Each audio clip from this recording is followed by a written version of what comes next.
Hello hi welcome back to my YouTube channel. ഇന്നത്തെ video എന്ന് പറയുന്നത് കമ്പനിയുമായിട്ട് ഒരു ബന്ധമില്ലാത്ത വീഡിയോ ആണ്. ഡേ ഇൻ മൈ ലൈഫ് എന്ന് പറഞ്ഞിട്ടാണ് ഞാൻ ഷൂട്ട് ചെയ്ത് തുടങ്ങിയതെങ്കിലും എന്റെ ക്ലാസ്സോ പഠിക്കുന്നതിന്റെ ഒരു ഭാഗം പോലും എനിക്ക് ഷൂട്ട് ചെയ്യാൻ വേണ്ടി പറ്റിയിട്ടില്ല. വാലന്റൈൻസ് ഡേന്റെ അന്നാണ് ഞാൻ ഈ വീഡിയോ ഷൂട്ട് ചെയ്യുന്നത്. അപ്പോൾ ഒരു സെൽഫ് ടോക്കൺ ഓഫ് ലവ് എന്ന രീതിയിൽ ഞാൻ എനിക്ക് വേണ്ടിയിട്ട് ഒരു ബൊക്കെ ഉണ്ടാക്കി. മീൻസ് നല്ലൊരു വ്യൂ പോയിന്റിൽ ഒന്ന് ഒറ്റയ്ക്ക് പോയിട്ടൊരു ഫോട്ടോ ഒക്കെ എടുക്കാൻ വിചാരിച്ചു. അതും പൊരിഞ്ഞ വെയിലത്ത്. അപ്പൊ വാലന്റൈൻസ് ഡേക്ക് ഞാൻ സ്വന്തമായിട്ട് എനിക്ക് എന്റെ ഗിഫ്റ്റ് ഒക്കെ കൊടുത്ത് ഞാൻ എനിക്ക് തന്നെ ഒരു ചോക്ലേറ്റ് ഒക്കെ വാങ്ങിച്ച് സ്വന്തമായിട്ട് എനിക്ക് അയച്ച് എന്നിട്ട് സ്വന്തമായിട്ട് ഒരു ഐ ലവ് യു ഒക്കെ പറയാം. നമ്മൾ സിംഗിൾസിന് ഇതൊക്കെ അല്ലേ പറ്റുള്ളൂ. ഇതാണ് നല്ല ലൈഫ്. ഞാൻ വളരെ ഹാപ്പിയാണ്. ആൻഡ് ഇതുപോലെയല്ല ഏതോ പോലെ ടോക്സിക് ആയിട്ടുള്ള റിലേഷൻഷിപ്പിലാണ് നിങ്ങൾ ഇപ്പൊ പെട്ടിട്ടുണ്ടെങ്കിൽ എത്രയും പെട്ടെന്ന് പുറത്ത് കടന്ന മക്കളെ. അപ്പൊ ഞാനിങ്ങനെ ഇവിടെ ഇങ്ങനെ മുകളിലിങ്ങനെ ഞാനൊരു ടെറസിലിങ്ങനെ പഠിച്ചുകൊണ്ടിരിക്കുന്ന സമയത്ത് ബോറടിച്ചപ്പോ ജസ്റ്റ് ഒന്ന് സംസാരിക്കാന്ന് വിചാരിച്ചേ. എന്താന്ന് വെച്ചാല് ഞാനിങ്ങനെ വിചാരിക്കായിരുന്നു, ഞാൻ ചെറിയ കാര്യത്തിൽ പോലും ആൻഷ്യസ് ആവുന്ന ഒരു സമയം എനിക്കുണ്ടായിരുന്നു.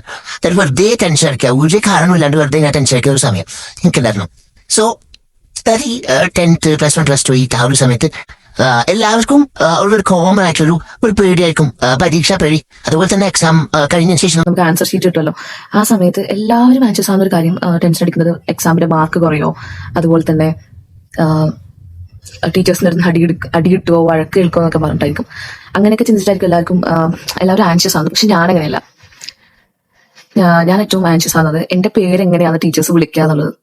അതായത് എന്റെ പേര് മുനവ്വിറ എന്നാണ്, മുനവ്വിറ. അപ്പോ എനിക്ക് ഒട്ടും ഇഷ്ടമല്ല എന്റെ പേര്. കാരണം എല്ലാവരും തെറ്റിച്ച് വിളിക്കും, പേര് വെച്ചിട്ട് എന്നെ കളിയാക്കും, ഇതെന്ത് പേരാടി എന്നൊക്കെ പറഞ്ഞു. അപ്പൊ എപ്പോഴും ടീച്ചേഴ്സ് എന്റെ പേര് തെറ്റിച്ചാണ് വിളിക്കാറുള്ളത്. അപ്പൊ ടീച്ചേഴ്സ് വിളിക്കുന്നത് മുൻവീര, അതുപോലെ തന്നെ അപ്പൊ എല്ലാവരും എന്റെ പേര് ഇങ്ങനെ തെറ്റിച്ച് വിളിക്കും. മെയിൻലി ടീച്ചേഴ്സ് എന്റെ പേര് വിളിക്കുന്നത് പേപ്പർ തരാൻ വേണ്ടി വിളിക്കുന്നത് മുൻവീര. ഒട്ടുമിക്ക ടീച്ചേഴ്സിന് എന്റെ പേര് പ്രൊനൗൺസ് ചെയ്യാൻ വേണ്ടി അറിയില്ല. അപ്പോ അങ്ങനെ വിളിക്കുന്ന സമയത്ത് ക്ലാസ്സിലെ എല്ലാ കുട്ടികളും ചിരിക്കും, അപ്പൊ ഞാനും ചിരിക്കും. പക്ഷെ ഐ ഫീൽ ഹർ. സോ ആ ഒരു സമയത്ത് ചെറിയ കാര്യത്തിന് ആൻഷ്യസ് ആവുന്നൊരു സമയമായിരുന്നു. പക്ഷെ ഇപ്പൊ എന്ന് പറയുന്നത് ഇതൊക്കെ എന്ത് സില്ലി കോമഡി ആയിട്ട് എടുത്താൽ മതി എന്നിപ്പോ വിചാരിക്കുന്നുണ്ട്. അത്രേ ഉള്ളൂ. ബൈ.